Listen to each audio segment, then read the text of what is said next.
नमस्कार मंडळी, मी लीना पुन्हा एकदा आपल्या यूट्यूब चॅनलमध्ये तुमचं सर्वांचं मनापासून खूप खूप स्वागत करत आहे.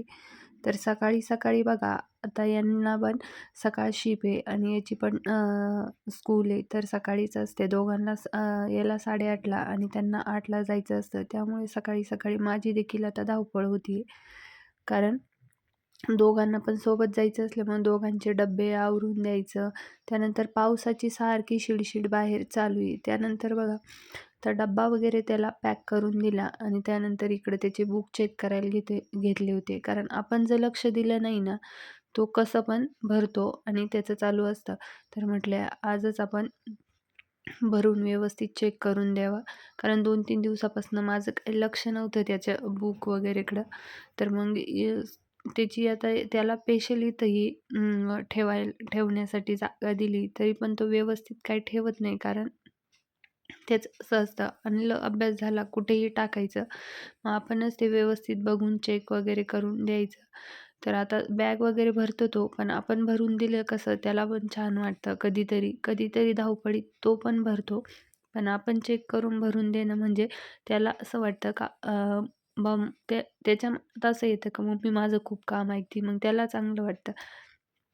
तर आता इथं मी त्याचा होमवर्क वगैरे चेक करत होती का सर्व कंप्लीट केला आहे काय? तसं पूर्ण करतो. आल्या-आल्या स्कूलमधून त्याचं तो करत असतो. आता त्याला टीचरने सांगितलं आहे का नखं काढून यायचे. आता एवढे काय वाढलेले नाही आहे, पण त्याचं 2 दिवसापासून चालू होतं, "मम्मी माझे नखं काढून दे, नखं काढून दे." आज थोडं लवकर आवरलं होतं. तर इथं मी आता म्हटले, "अगोदर तुझे नखं काढून देती." आता सकाळी थोडं लवकर उठायला लागलोय. तर कामं देखील पटापट आवरत आहे आणि माझ्या कामांना देखील मला वेळ भेटतोय. नाहीतर काय व्हायचं, तर लेट उठल्यानंतर सर्व धावपळ होऊन जायची. कारण स्कूलला याला जायचं असतं. त्यानंतर डब्बा वगैरे भरून देणं, त्याच्यानंतर आपली घरातली कामं. त्यामुळे आता लवकर उठल्यामुळे कामं देखील पटापट आवरत आहे. आता त्याचं सर्व आवरून दिलं, तो स्कूलला गेला.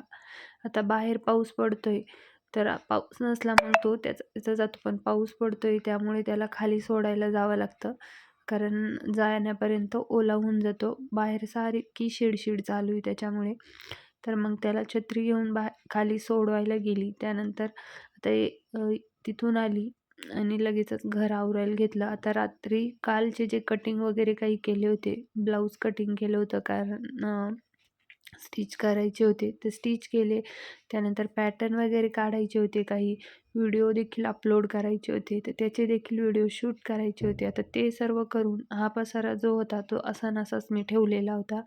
कारण नंतर संध्याकाळ झाली आणि स्वयंपाकाला लागली आणि इकडं माझ्याशिवाय या रूममध्ये काही कोणी येत नाही. मग त्यामुळं म्हटले नंतर आवरू. नंतर आवरायच्या याच्यामध्ये ते तसंच राहून जातं आणि दुसऱ्या दिवशी सकाळी ते मग त्याच्याकडे लक्ष दिलं जातं. आता याचं देखील आवरून ठेवलं होतं, तर व्यवस्थित त्याच्या खेळण्या वगैरे आता भरून ठेवत होती मी. कारण याचं असं असतं, घेतलं, काम झालं, कुठेही टाकून द्यायचं. मग ते आपल्यालाच व्यवस्थित बघून सर्व वस्तू व्यवस्थित ठेवाव्या लागत्या. खेळायला एवढ्या वस्तू आहे, पण मी वरती काही ठेवलेलं नाही. बाकी सर्व ठेवून दिलं आहे. कारण तो काय एवढं खेळत नाही. मोजक्याच वस्तू त्याला खेळायला वरती ठेवल्या आहे. तर त्याचं वगैरे आवरून दिलं. त्यानंतर लगेचच दूधवाले बाबा आले. मग दूध घ्यायला गेली अगोदर. दूध घेऊन आली. त्यानंतर दूध वगैरे तापायला ठेवलं आणि छान अशी देवपूजा मस्त करून घेतली. तर देवपूजा करता हे अध्याय वाचायचं रोज असं माझं डेली रुटीनच होऊन गेलं आहे. कारण जसं आपल्याला देवपूजा करायचं असं रोज आपलं असतं, तसंच अध्यायाचं देखील असं सवय लागून गेली. पण छान वाटतं अध्याय वाचल्यानंतर, मन एकदम प्रसन्न होतं आणि म्हणजे आपल्याला देखील असं काहीतरी असं केलंय असं देखील फील होतं. आता सर्व कामं वगैरे आवरली होती घरातली आणि इथं मला बघा, आता ब्लाऊज कट करायचे होते. आता हे एकाच कस्टमरचे साधे 4 ब्लाऊज आलेले होते. या अगोदरचा एक ब्लाऊज मी स्टिच केला होता आणि 3 ब्लाऊज बाकी होते. तर पॅटर्न ठेवून व्यवस्थित एकावर एक तिन्ही पॅटर्न ब्लाऊज अगोदर ठेवून घेतले आणि ते आता सोबतच कट करून घेत होती. कारण सारखेच होते मापाचे. तर म्हटले वेळ देखील वाचेल. तर इथं माझं आता ते कटिंगचंच चालू होतं आणि आता लवकर आवरतंय म्हणजे हे दोघं देखील घरी कोणीच नसतं. आता सकाळी 8-8:30ला दोघं तर गेले ना, तर शंभू 1 पाऊण 1ला येतो.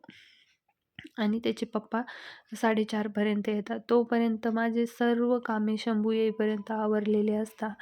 आणि मग माझं म्हणजे आता ब्लाऊजचं जे आहे त्याला मग मला वेळ भेटतोय. निदान मला शिवायला तरी 1-1, 2-2 होत आहे रोज. नाहीतर काय व्हायचं, तर म्हणजे वेळ जायचा, घरातले कामं आणि त्यामध्येच करण्यात खूप वेळ जायचा. मग ब्लाऊजांचं तसंच राहायचं. 1-1 ब्लाऊज 2-2, 3-3 दिवस. आज कट केलं तर उद्या थोडं शिवायचं, असं व्हायचं. तर पण आता थोडं लवकर आवरल्यामुळे थोडा वेळ पण भेटतोय आणि माझे देखील कामं पटापट आवरल्या जात आहे. तर आता इथे मी हे ब्लाऊज सर्व कट करून घेते. म्हटले कट करून घेऊ. तो आल्यानंतर त्याला जेवू घालायचं, झोपी लावायचं, कारण त्याला क्लासला जायचं असतं. सकाळी पण लवकर उठतो. मग तो स्कूलवरून आला, जेवण वगैरे केला, अर्धा तास थोडा खेळू दिला आणि लगेच झोपी लावला. आता त्याचं झोपायचं असं आहे, की तू झोप तेव्हा मी झोपतो, असं त्याचं असतं. म्हणजे आपण जवळ घेऊन पडलं तरच तो झोपतो, नाहीतर मग तो आपल्याच जवळ लुडबुड करत असतो. मग मी माझं काम सोडून अगोदर त्याला झोपी लावते. कारण तो झोपला ना घर देखील शांत असतं आणि तो पण थोड्या वेळ शांत होतो. कारण मग सकाळचा उठलेला असतो, सारखं त्याचं म्हणजे खेळणं चालू असतं. आणि थोडी शांतता पण पाहिजे म्हणजे ते देखील अंगी लागतं. तर मग आता त्याला झोपवलं. आता हे ब्लाऊज जे कट केले होते ते स्टिच करायला घेतले होते. तर बाहेर थोडं वातावरण म्हणजे पाऊस थोडा बंद झाला होता आणि थोडासा उजाड झाला होता. नाहीतर असं होत होतं, की संध्याकाळ झाली का एवढं वातावरण म्हणजे अशी काळोख, जास्त काही जोराचा पाऊस नाही, पण सारखी भुरभुर जी आहे ती चालू आहे. आता म्हटले तो झोपेल तोपर्यंत जेवढे होईल तेवढं म्हटले ब्लाऊज शिवू. तो आता 1-2 1:30 वाजता झोपला, तर 3-3:30 वाजता उठतो. त्याला 4 वाजता क्लासला जायचं असतं. मग उठून त्याला चहा-पाणी वगैरे करून कधी करून जातो, कधी त्याच्या मनात आल्यावर असतं का पप्पा आल्यावर करेल. कारण पप्पा यायच्या अगोदर तो जातो. मग त्याचं असं असतं का नाही आता नाही घेत मी, पप्पा आले का मग घेईल. मग कधी-कधी काहीतरी खाऊन आणि तसाच क्लासला जात असतो उठल्यानंतर. तर मग तोपर्यंत माझी देखील कामं होतात. तो क्लासला 2 तास जातो. 4ला गेल्यानंतर कधी-कधी 6ला येतो, कधी-कधी 5:30ला येतो. तोपर्यंत मग आहो येत्या. चहा-पाणी होतो आमचा. त्यानंतर मग माझं एखादं 2 ब्लाऊज अजून राहिलेलं असेल तर ते पूर्ण होतं आणि नंतर मग तो आल्यानंतर मी घरातले कामं जे आहेत ते आवरायला घेते. तर आता बाहेर बघा आता झाडांना पण पाणी द्यायची गरज नाही कारण सध्या सारखी भुरभुर चालू आहे. तर झाडं देखील मस्त आहे. त्यामुळे पाणी वगैरे द्यायची गरज नाही. टवटवीत झाले झाडं देखील. आणि आता बघा असं कोणतं पण झाड जे आहे ते पावसाळ्यात लावलं ना पटकन लटकून जातं. मागच्या वर्षी मी बेलाचं झाड आणलं होतं. विकत आणलं होतं म्हणजे श्रावण महिन्यामध्ये. ते त्याला पानं पण फुटाना आणि काहीच येईना. त्यामुळे मग मी ते वरचं जे होतं ना काडी ती आपोआपच अशी हात लावल्या अशी निघून आली. मग मला असं वाटलं म्हटले जळालं आहे गेलं आता खराब झालं आता काय परत येणार नाही. तर त्या कुंडीत मी अ, खाली म्हणजे आमच्या समोरच प्राजक्ताचं झाड आहे. तिथून रोप आणून 1 रोप 2 रोप लावले होते. एक गेलं जळून, एक उगलं आणि ते आता ते झाड आता खाली जो बेल असतं, ते बेलाचं फळ असतं ते लावलेलं असेल. तर ते झाड आता ते प्राजक्ताचं झाड एवढं मोठं झाल्यानंतर ते झाडं खालून उगताय. आता ते बेलाचं आहे काय लगेच काही समजेना कारण त्याची पानं वगैरे थोडी वेगवेगळीच दिसताय. तर ते आता थोडं मोठं-मोठं होत आल्यावर तर बघितलं तर हे बेलाचे झाड आहे. म्हणजे असं झालंय काय आता एकाच कुंडीत दोन्ही झाडं जे मोठेच होऊन गेले. आता प्राजक्ताचं पण झाड त्यातून काढता येईना आणि बेलाचं झाड म्हणजे मी एकदा तर गवत म्हणून म्हणजे काढून टाकत होती. पण ते इतकं टाईट जात होतं, पाणी टाकलेलं होतं तरी ते येत नव्हतं. कारण मध्ये आता ते फळ असेल, त्या फळामधून ते उगलेलं असेल. तर म्हटले जाऊ दे गवत जाईन निघून. मग मी त्याच्याकडे काही लक्ष दिलं नाही. पण आता थोडं-थोडं वरती येतंय. तर आता समजतंय की ते बेलाचं झाड आहे असं. म्हणजे आता असं झालंय एकाच कुंडीमध्ये दोन्ही पण जे झाड आहे ते मोठे-मोठे झाले. एक बेलाचं आणि एक प्राजक्ताचं. तर आता बघू. जसे म्हटले आता जोपर्यंत आहे तोपर्यंत राहू देऊ. नंतर मग बघू आता. पण मग खालीच लावावं लागणार आहे त्याला. कारण आता एक त्यामधून एक काढायचं म्हटल्यावर एक जगणार नाही. कारण एवढे मोठे-मोठे झाडं झाले. तर कसं काय काढणार आता मुळा देखील खाली अशा पसरून जातात. तर म्हटले सध्या जाऊ द्या, राहू द्या आता.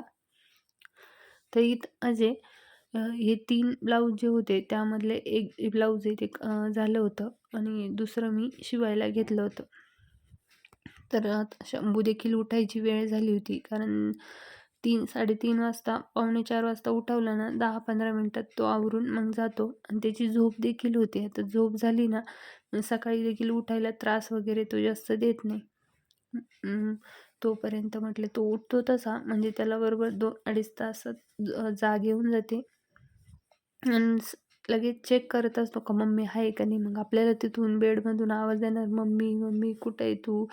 मग तू काय करते?" असं त्याचं चालू असतं. पण आता त्याला सध्या टीव्ही थोडी बंद केली त्याची, कारण सारखं जास्त मग स्कूलमधून आला ना, सारखी 1-1.5 तास टीव्ही पाहत राहतो. मग झोपत नाही. त्याला टीव्ही बघितली का झोप लागत नाही. मग झोपायमध्ये आपला वेळ जातो 1-1.5 तास आणि त्याचा पण वेळ जातो. नंतर क्लासचा टाईम होऊन जातो. मग क्लासला जातो. क्लासवरून आल्यावर परत त्याला टीव्ही बघायची असते. आणि आता खाली तर पाऊस चालू आहे, त्यामुळे खेळायला जायचा काही प्रश्नच नाही. मग त्याचं असं होत असतं. त्यामुळे सध्या आता त्याला टीव्ही थोडंसं असं सांगून बंद केली का बुवा आता पाऊस चालू आहे, का रेंज नाही आहे, त्यामुळे मग आता टीव्ही चालत नाही आहे, फक्त रात्रीच्याच वेळेस चालती. असं काहीतरी त्याला चाटा मारून टीव्ही थोडीशी कमी केली त्याची, म्हणजे मेन म्हणजे त्याची दुपारची झोप व्हावा त्यासाठी. आता बघू आता, जोपर्यंत ऐकतोय तोपर्यंत त्याचं ठीक असतं. आता माझं ब्लाऊज देखील कंप्लीट व्हायच्या अगोदर एक पूर्ण झालं होतं आणि दुसरं अर्धं बाकी होतं. पण त्याला आता उठवलं आणि त्याचं आवरून दिलं आणि तो चालला होता क्लासला. तर बघा त्याचं झोप झाली ना, मग तो देखील फ्रेश होऊन जातो, म्हणजे त्याला देखील चांगलं वाटतं. तर हे बघ, आता मस्त आवरून वगैरे क्लासला चालला होता. तिथून आल्यावर चहा घेईल म्हणे. नंतर तो गेला आणि लगेच 15-20 मिनिटात आहो आले होते. तर भूक लागली होती. सकाळचं जेवण केलं होतं. आता दोघं घरी नसतात, त्यामुळे सकाळी जेवण केलं तो आल्यानंतर. त्याच्यानंतर मग खायचं काही लक्षात राहत नाही. मग भूक लागली होती. मस्त इथं एक बाजूला तूप टाकून आणि हळद आणि थोडी लाल मिरची, मीठ टाकून मखाना गरम केला होता आणि चहा घेतला. तो देखील आला होता. तर संध्याकाळच्या जेवणात आता वांग्याची भाजी बनवायची होती, कारण त्याला खूप आवडते वांगे. त्याच्या पप्पाला नाही आवडत. मला आवडत्या, पण त्याला पण लय आवडतं. तर मग म्हटले आज थोडंसं, आणि रोजच शेंगदाण्याच्या भाज्या खाऊन देखील कंटाळा येतो. तर म्हटले आज काळं वांगं आहे ते बनवू. तर इथं मस्त ती पेस्ट जी आहे, कांदे भाजून घेतले, त्यानंतर खोबरं, हिरवी मिरची थोडीशी एक टाकायची, 1 किंवा 2 जास्त तिखट असल्यावर. त्यानंतर कोथिंबीर आणि फुटाणे होते तर ते त्यामध्ये टाकले होते आणि लसूण हे सर्व मिक्सरमध्ये दळून घेतलं आणि मस्त त्याला तिथं आता परतून घेत होती. आणि जास्त तिखट काय बनवत नाही, कारण तो खातो, त्याला आवडतं वांगं, म्हणजे रश्शापेक्षा वांगंच त्याला जास्त आवडतं. तर इथं मस्त मग कमीच मसाला, आपला घरगुती जो काळा मसाला आहे तो टाकला आणि थोडीशी लाल मिरची टाकली होती, जास्त नाही. आता हे सर्व मसाले वगैरे परतून घेतले आणि त्यामध्ये आता हे वांगे जे होते ते कापून घेतले होते. आता हे मसाल्यात परतून आणि वाफ दाबून ठेवायचे, म्हणजे थोडा वेळ वाफेवरती शिजून जाते आणि तो मसाला देखील त्या वांग्यामध्ये आतमध्ये जातो. आणि त्याला शेवयाची खीर देखील खूप आवडत असते आणि कधीतरी आपण न सांगता त्याचं आवडीचं बनवलं ना, तो जेवण व्यवस्थित करतो. आणि बाहेरचं खाल्ल्यापेक्षा मला तरी वाटतं का घरातलं व्यवस्थित आहे, ते घरातलं बनवून त्याने व्यवस्थित खाल्लं ना, तर मग चांगलं वाटतं आपल्याला देखील. तर मग थोडंसं दूध होतं, तर बाजूला थोडीशी शेवयांची खीर देखील बनवली. मस्त शेवया तुपात भाजून घेतल्या. त्यानंतर थोडेसे काजू, बदाम आणि जायफळ टाकलं थोडंसं, आणि आपली जी वेलची असती ती अशी मी थोडीशी अशी कुटूनच आणि सगळीच त्या फोथरासह टाकत असते. मस्त वास येतो. त्यानंतर भाजी देखील होत आली होती, म्हणजे वांगे जे आहे ना ते मस्त शिजले होते. आता त्यामध्ये थोडंसं गरम पाणी टाकलं आणि मस्त आता शिजू दिले. आता गरम पाणी टाकलं ना, म्हणजे भाजीचा कलर जात नाही आणि इकडं आपली खीर देखील मस्त झाली होती. तर इकडे लगेच मी भाकरी करायला घेतल्या होत्या. भाजी वगैरे शिजली होती आणि खीर देखील झाली होती. तर म्हटलं लगेचच भाकरी वगैरे करून घेऊ. तर इथं बघा मस्त बाजरीची भाकर आणि काळी भाजी छान लागती आणि शंभूला देखील भाकर आवडते. आता सकाळी डब्याला पोळ्याच असत्या, त्यामुळे संध्याकाळी भाकरच असती. तिथं मस्त जेवायला घेतलं होतं. मस्त काकडी देखील होती, तर काकडी देखील कापली होती. मस्त जेवण केलं. त्यानंतर आता महाभारत चालू होतं, तोपर्यंत आता हे ब्लाऊज शिवले होते, तर याला हातशिलाई करून घेऊ म्हटले. भांडे अजून बाकी होते, तर म्हटले आता आमचं कसं आहे, जेवत महाभारत आम्ही पाहत असतो आणि इकडे याचा अभ्यास देखील चालू होता. तर हा देखील इकडे अभ्यास करीत होता. तर याचा हा क्लासचा अभ्यास चालू आहे. तर त्याला नको म्हटलं, "आता नको करू, उद्या कर, सकाळी पण वेळ असतो थोडा उठल्यानंतर, मग तेव्हा कर, पण नको मी आत्ताच करून घेतो." तर त्याचं इथं आता क्लासचं जे आहे, इंग्लिशचा जो होमवर्क त्याचा चालू आहे. त्यानंतर माझे हातशिलाई वगैरे करून घेतला आणि भांडे घासून घेतले आणि किचन देखील लगेचच आवरून घेतला. म्हणजे हे आवरलं ना, तर सकाळी देखील स्वयंपाकाला मन लागतं. नाहीतर ते तसंच पडलं असेल, त्याच्यातच आपला अर्धा 1 तास निघून जातो. तर चला आजच्यापुरतं एवढं. कसा वाटला व्हिडिओ कमेंट करून नक्की सांगा.